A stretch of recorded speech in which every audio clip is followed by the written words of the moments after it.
The first time my trash can was knocked over, I told myself it was just the wind. The second time, I blamed raccoons.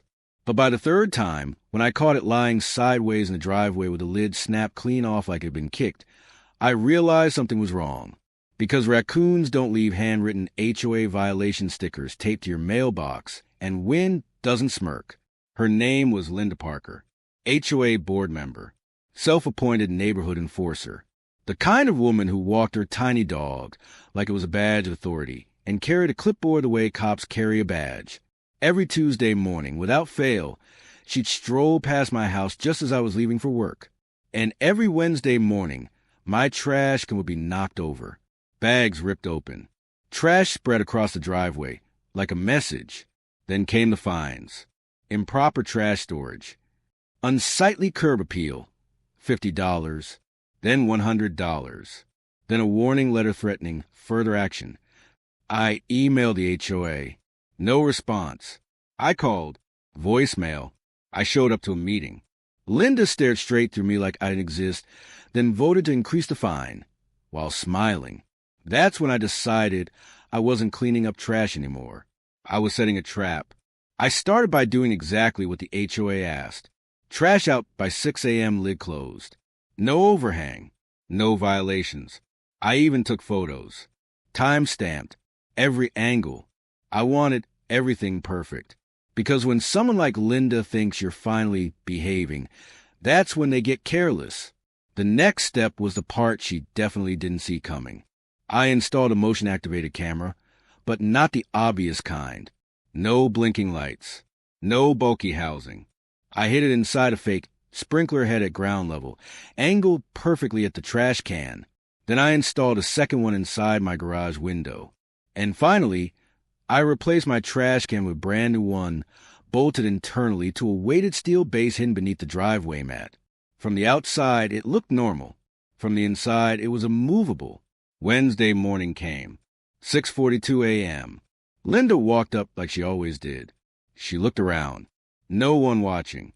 Then she reached out with her foot and kicked the can hard.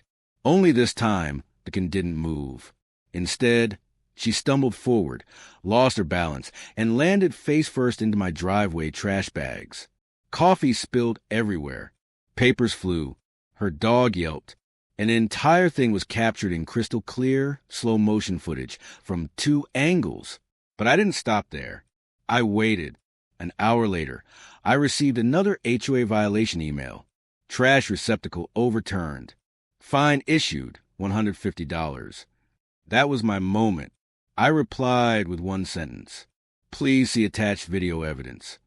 Within 10 minutes, my phone rang. HOA president, voice shaking, asking me to come in for a discussion. When I arrived, the room was silent. Board members wouldn't make eye contact. Linda wasn't there.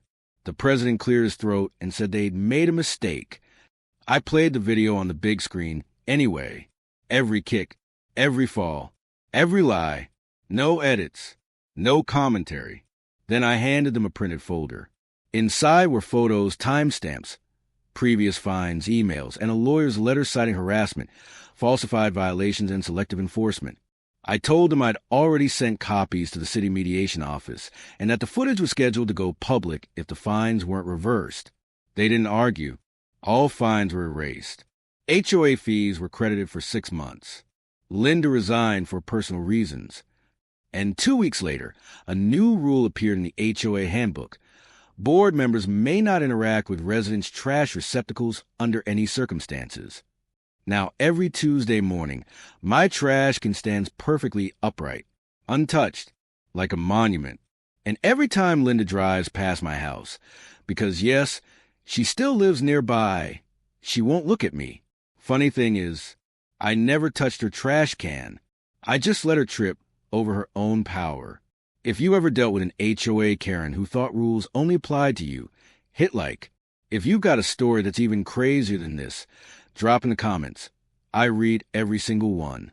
And trust me, this wasn't the last time the HOA learned the hard way.